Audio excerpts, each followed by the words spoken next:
नमस्कार साथियों, मैं engineer Arif Khan academy of physics की तरफ से आप सबको स्वतंत्र दिवस की हार्दिक शुभकामनाएं देता हूं।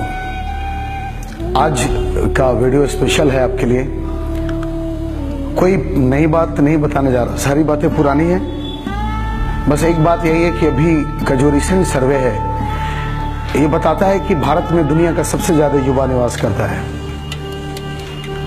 तब भी इतना युवा होने के बाद भी हमारा देश जहां पर होना चाहिए था हमारे देश को, वहां पर नहीं है। ये आजादी बड़ी मुश्किल से हम लोगों ने, हमारे पूर्वजों ने ली है, हम लोगों ने अंग्रेजों से छीनी है। आजादी का मतलब हर तरह की आजादी है। गंदी मानसिकता से आजादी, गंदगियों से आजादी, गरीबी से आजादी, सांप्रदायिकता से आजादी, गरीबी से आजादी, इन सब से आजाद होना होगा हमें। एक छोटा सा देश सिंगापुर है, कितना डेवलप है।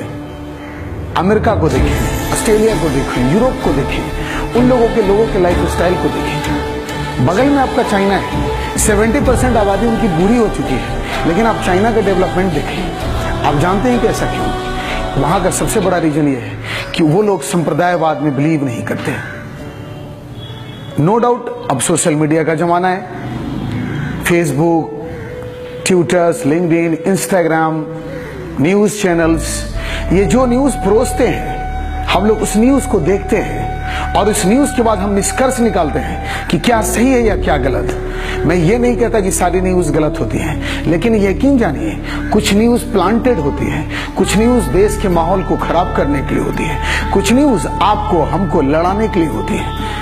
हम आप सब लोग एक समाज में पैदा हुए हैं। मैं मुस्लिम हूं, तू हिंदू है। ला मैं तेरी गीता पढ़ लूं, मैं तेरा कुरान। ये मैंने कविता कहीं सुनी थी। अपनी तो एक ही ख्वाहिश है दोस्त, एक ही थाली में खाना खाए सारा हिंदुस्तान। दोस्तों, ये जो धर्म का चोला पहने हुए कुछ लोग हैं, ये जो धर्म के नाम पर कुछ लोगों ने पाखंड रचा रखा है, कुछ पॉलिटिशियंस ने भी पाखंड रचा रखा है, जो हमारे देश को बंटवारा करने में तुले हैं। देश का बंटवारा मतलब देश के विचार का बंटवारा। मुझे आज भी याद है, मैंने एक बार पढ़ा था आचार्य विनोबा फुले के बारे में। उन्होंने कहा था कि जब तक भारत के सारे लोग, भारत के सारे संप्रदाय के लोग, भारत का एक एक व्यक्ति यूनाइट नहीं होगा, हमारा देश एक राष्ट्र शक्ति के रूप में नहीं बन सकता। मुझे विश्वास है अपनी युवा पीढ़ी पर कि हम लोग सब लोग यूनाइट हैं और यूनाइट रहेंगे। आप जरा नजर दौड़ाइए अपने चारों तरफ। हमारे समाज में कहीं कुछ नहीं, हम बहुत अच्छे से रहते। मैं खुद हूं, मैं जिस कैंपस में रहता हूं 90% वहां पर हमारे हिंदू भाई हैं। मैं वहां पर तुलसी के मंदिर से कभी अगर मैं बीमार पड़ता हूं तो मैं तुलसी के पत्ते को तोड़ के खा लेता हूं। मेरे बहुत सारे मित्र हैं जो मजार और मस्जिद के लिए चले जाते हैं। कितनी मोहब्बत है आपस में, लेकिन कुछ लोग ऐसे हैं जो इस मोहब्बत को नजर लगाने की कोशिश कर रहे हैं। यकीन जानिए ये भारत के विदेशी विरोधियों की भी साजिश है। ये सब लोग चाहते हैं कि भारत के लोग कभी सुख चैन से न रहें, भारत कभी राष्ट्र शक्ति, विश्व शक्ति न बने। अगर भारत को विश्व गुरु बनना है तो हम सबको इन सब चीजों से बाहर निकल के देश के विकास के लिए अपना योगदान देना होगा। तोड़ फोड़ समाज में किसी बात के लिए अग्रेसिव हो जाना, रोड पे उतर आना, सामाजिक चीजों को, सरकारी चीजों को तोड़ना, दुकानें बंद कराना, कॉलेज स्कूल बंद कराना, याद रखिए हम क्या कर रहे हैं, हम अपने आने वाली नस्लों को क्या मैसेज दे रहे हैं। शायद ये गलत मैसेज है, अभी भी इसको रोका जाए। आपको नहीं मालूम कि एक दिन भारत बंद होने से भारत को कितने अरबों डॉलर का नुकसान होता है। तोड़ फोड़ से मानसिकता क्या होती है, बच्चे स्कूल जाने से डरते हैं, महिलाएं रोड पर निकलने से डरती हैं। अगर आपको आजाद होना है तो देश के बलात्कारियों को रोकना होगा। अगर आपको आजाद होना है तो देश को से गरीबी हटानी होगी।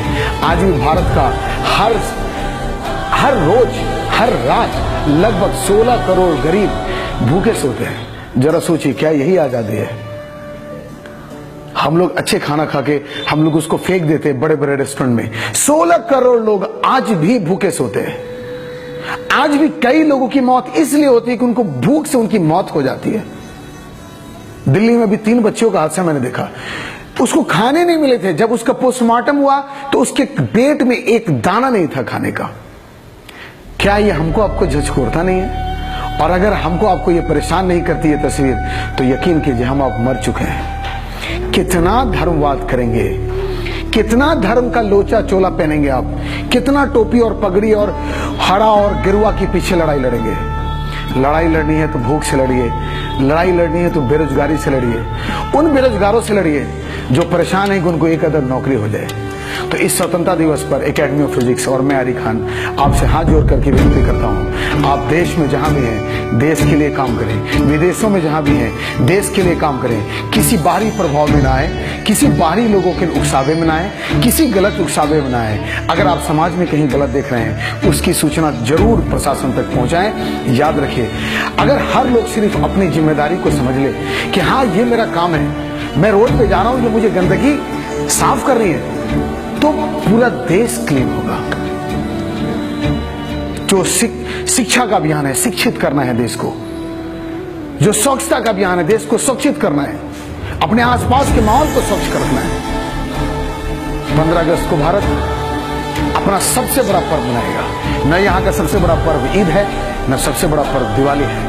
अगर इस भारत का सबसे बड़ा कोई पर्व है तो 15 अगस्त है। आइए हम लोग अपने इस 15 अगस्त को जम के सेलिब्रेट करें, परिवार के साथ, समाज के साथ। अगर किसी से किसी तरह की तकलीफ है उनको गले लगाएं और उनको 15 अगस्त की शुभकामनाएं दें। मुझे विश्वास है कि वो भी आपको गले लगाएंगे। तो अपने आरी खान को आज के लिए इजाजत दीजिए। अगले वीडियो में मैं फिर फिजिक्स के लेक्चर के साथ हाजिर हूंगा। आज का वीडियो कैसा लगा जरूर कमेंट बॉक्स में लिखिएगा। जय हिंद, जय भारत, हैप्पी इंडिपेंडेंस डे।